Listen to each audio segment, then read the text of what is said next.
Salut tout le monde, c'est Nico du blog musculationnutrition.fr.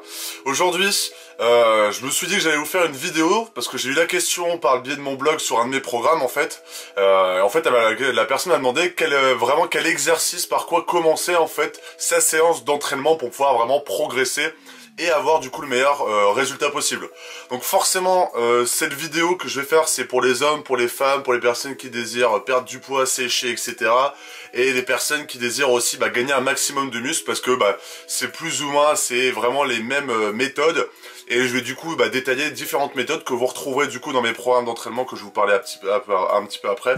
Et du coup c'est là où vous allez pouvoir vraiment progresser et travailler d'une façon différente. Et du coup choquer son muscle un maximum et du coup progresser le plus rapidement possible.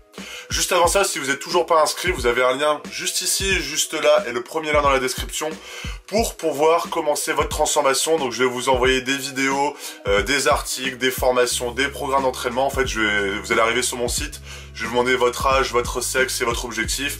Je vais vous demander votre adresse mail et je vous enverrai tout ça, donc du coup des formations, des programmes, etc., des articles, pour que vous puissiez progresser le plus vite possible et du coup vous transformer le plus vite possible. Enfin bref. Donc par quoi commencer au niveau des exercices? Donc là je reviens de mon sport. Et du coup dans la voiture, parce que j'étais avec un de mes potes et on travaille forcément différemment parce qu'on n'est pas dans la même salle. On s'entraîne pas depuis le même nombre de temps, on s'entraîne pas autant, il y en a des fois, ils s'entraînent un peu moins que moi des fois un peu plus, ça dépend et du coup on n'a pas du tout les mêmes méthodes de travail, donc c'est ça qui est intéressant quand on va avec quelqu'un qui est pas du tout dans la même salle que soi, c'est qu'il a une façon différente de travailler, de faire des exercices, de enchaîner les exercices, de faire des répétitions, des méthodes d'entraînement, etc. Et c'est là où quand on suit cette personne-là, c'est là où en fait on a des sensations différentes et c'est peut-être là où vous progressez, vous vous ouvrez en fait et c'est là où vous progressez un maximum. Mais vraiment pour commencer, et ça on commence plus ou moins tous de la même façon, la principale chose à faire pour pouvoir commencer votre séance de musculation, bon déjà les échauffements, ça on va pas en parler, mais c'est toujours commencer par des mouvements polyarticulaires. Alors qu'est-ce que c'est des mouvements polyarticulaires pour les personnes qui ne savent pas? C'est des mouvements en fait polyarticulaires, donc plusieurs articulations, donc du coup plusieurs muscles. C'est-à-dire que les exercices où vous pouvez mettre assez lourd. Parce que des exercices d'isolation, donc pour parler un petit peu à tout le monde, un exercice d'isolation, par exemple le curl sur pupitre, ça utilise que le biceps, donc que le muscle ici, et du coup cet exercice-là, vous n'allez pas forcément commencer par cet exercice-là pour vraiment donner le meilleur de vous-même. Vous pouvez pas mettre très lourd sur cet exercice-là parce qu'il y a vraiment qu'un muscle qui travaille.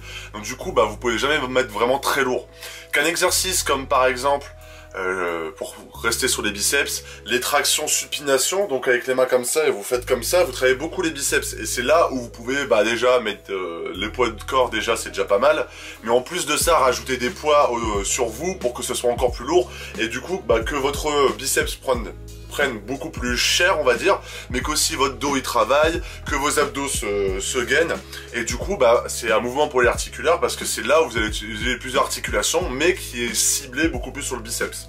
Donc je pense que je me suis bien exprimé, c'est-à-dire que au lieu de faire juste le pupitre comme ça, juste le mouvement comme ça sur le pupitre, là, sur la machine pour bien immobiliser le bras, vous faites par exemple les tractions, traction supination, pour vraiment travailler votre biceps, mais pas que votre biceps, aussi votre dos, vos abdominaux, et du coup mettre beaucoup plus lourd et ça sera beaucoup plus difficile. Et du coup, c'est avec des exercices comme ça qu'on peut commencer. Pourquoi on commence par des mouvements polyarticulaires? Parce que les mouvements polyarticulaires, c'est là où on peut mettre lourd. C'est là où on peut travailler plusieurs muscles à la fois, qu'on peut mettre lourd, qu'on peut se donner à fond, qu'on a de l'énergie. Donc c'est pour ça que c'est toujours intéressant que vous mettiez des exercices polyarticulaires au début de vos séances. Donc par exemple, si vous voulez faire les pecs, tout ce qui est développé couché aux haltères, développé couché incliné, développé couché décliné, qu'est-ce qu'il y a encore pour les pecs? La plupart du temps c'est ça qu'on met. Ces exercices-là, forcément, le développé couché, c'est un exercice polyarticulaire parce qu'on utilise les pecs, les épaules, les triceps, on gagne les abdos, même un petit peu les jambes des fois. Donc c'est ça, ces exercices-là, on peut les mettre au début puisque on peut mettre assez lourd sur ces exercices-là et c'est là où vous allez travailler vos pectoraux déjà. En grosse partie, vous allez mettre du lourd, mais il n'y a pas que les pectoraux qui vont être engagés et c'est ça qui va être intéressant et c'est ça qui va permettre de mettre assez lourd. Même chose pour le dos. Qu'est-ce qu'on pourrait faire pour le dos? Les tractions, tractions lestées par exemple, bah vous faites des tractions lestées avec, comme les tractions que je vous disais pour les biceps supination. Là vous le faites pronation, beaucoup plus écarté. Là vous allez travailler un max votre dos, mais vous allez aussi travailler vos biceps, toujours le gainage au niveau des abdos. Et c'est là où on peut faire des tractions lestées, donc on va être beaucoup plus lourd, vous allez en faire moins. Mais c'est là où vous allez travailler votre force, et c'est là où vous allez travailler le gain musculaire. Donc c'est ça qui est super intéressant. Toujours mettre des exercices polyarticulaires au début de vos séances. Le premier, le deuxième, voire le troisième exercice, toujours mettre des exercices polyarticulaires. Donc pour trouver des exercices polyarticulaires, ce que je vous invite à faire, parce que je sens qu'il va peut-être avoir des questions là-dessus, vous marquez exercice polyarticulaire dos, exercice polyarticulaire épaules, et vous allez en trouver plein sur internet. Mais je sais pas, pour le dos vous avez les tractions. Ensuite qu'est-ce qu'il y a pour le dos? Après c'est un peu compliqué, vous avez aussi le rowing, où vous allez aussi être tellement gainé, tout votre corps va être gainé que ça va être un mouvement polyarticulaire. Le soulevé de terre pour le dos, ça c'est super, mais ça travaille aussi tout l'arrière de votre corps, on va dire, si on peut dire ça grossièrement, donc ça c'est pas mal. Par exemple, moi le soulevé de terre, je le fais pour les ischios, je le fais semi-tendu du coup. Et là par exemple avec mon coéquipier qu'on allait tout à l'heure au sport, j'ai suivi sa séance, donc son entraînement, et lui il le mettait pour une séance dos, mais c'était une façon différente de travailler, c'est pour ça que c'est super intéressant. Du coup, pour ça, pour les épaules, tout ce qui est épaules jetés, là vous travaillez à fond les épaules, les deltoïdes ici, mais vous travaillez aussi un peu votre dos, votre gainage, votre technicité de l'exercice, parce que c'est assez technique. Ça, le développé couché le développé militaire, le développé Arnold, le développé militaire. Vous avez aussi, pour les jambes, c'est tout ce qui est squat, soulevé de terre. Donc peut-être là ça va être un peu plus parlant pour les femmes et pour une certaine partie des hommes. Si vous voulez faire une bonne séance jambes pour avoir des belles cuisses, développer ses fessiers, ses cuisses, etc. Toujours commencer par du squat, du soulevé de terre, de la presse. Parce que ces exercices-là, vous allez pas mettre assez lourd, vous allez faire des performances et vous allez faire du muscle. Et vous allez pouvoir mettre assez lourd, du coup vous allez progresser et prendre de la force et du coup prendre du muscle. Après, forcément, il existe des autres techniques que j'avais parlé dans une vidéo, je me souviens plus laquelle, où le but c'était justement de faire un exercice d'isolation. Donc comme je disais pour le biceps, pour les biceps, faire le curl pupitre, là vous utilisez que votre biceps. Donc par exemple, si on reprend l'exemple du biceps, vous faites votre curl en premier exercice, donc là forcément vous mettrez un peu plus lourd que si vous le faisiez en dernier exercice. Du coup là vous allez mobiliser que votre biceps, on est d'accord, mouvement d'isolation. Voilà, donc vous faites votre biceps, vous faites 3 à 4 séries. Mais après, du coup, ce qui va être intéressant, c'est tout de suite après de faire un exercice polyarticulaire, voire moins de 3 exercices polyarticulaires. Donc au lieu de commencer par 3 exercices polyarticulaires, exercice d'isolation, et du coup là vous rajoutez 3 exercices polyarticulaires.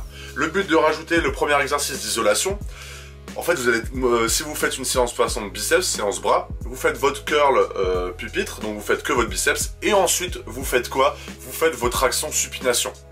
Donc en fait le but de ça, c'est de tellement mobiliser votre muscle sur le mouvement d'isolation, le premier exercice, que là vous allez faire votre mouvement polyarticulaire, donc vous allez mettre du coup quand même assez lourd, même si vous le faites en deuxième exercice, mais ça sera beaucoup plus dur, et c'est là que ça va travailler votre muscle qui sera déjà un petit peu pas bien on va dire, et du coup le fait de refaire un exercice polyarticulaire et vous allez mettre un peu plus lourd, le fait d'avoir fait l'exercice précédent, c'est là où vous allez vraiment morfler et vous allez vraiment sentir votre biceps par exemple, et c'est là où on travaille. Donc forcément la principale technique que tout le monde utilise et qui fonctionne, c'est de toujours commencer par 3 exercices par exemple de polyarticulaire, par exemple si vous faites le dos ou les biceps, ou après les biceps c'est un peu compliqué en polyarticulaire, mais ou les pectoraux. Et après de mettre 2 ou 3 exercices d'isolation. Mais du coup il y a des techniques comme ça que je mets par exemple dans mes programmes d'entraînement, de faire par exemple un exercice d'isolation et ensuite 3 ou 4 exercices polyarticulaires, et c'est là où vous faites du muscle, c'est là où vous choquez votre muscle, et c'est là où vous morflez complètement, mais c'est là aussi où vous progressez, donc ça c'est super important. Voilà, j'espère que cette vidéo vous a plu, je pense vraiment avec des...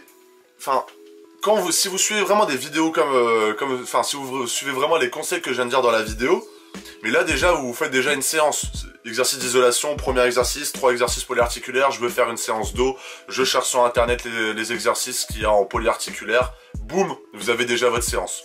Après forcément il y a des programmes d'entraînement, moi c'est ce que je mets dans mes programmes que je vous ai présenté en début de vidéo, mais rien qu'avec des conseils comme ça, vous pouvez déjà vous faire une séance du coup et vous faire du coup un programme d'entraînement. Après, je sais que c'est un peu plus compliqué que ça parce qu'après il y a des façons de travailler, donc des angles différents. J'en parlerai peut-être dans une autre vidéo. Enfin, des muscles différents, donc forcément on va pas faire que le haut des pecs dans une séance. On fait tous les pecs, donc on fait le haut, le veau, enfin on appelle ça le milieu.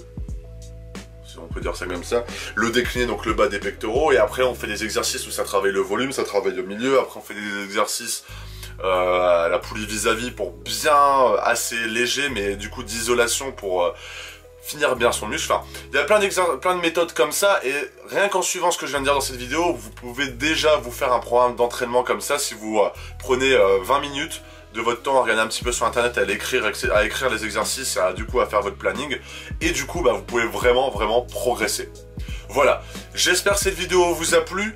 Si vous avez aimé, bah, n'hésitez pas à le faire savoir par un j'aime. Et si vous avez des questions ou des remarques, etc., bah, n'hésitez pas à les mettre dans les commentaires, on va pouvoir discuter ensemble. Voilà, je vous souhaite une excellente journée ou une excellente soirée, salut!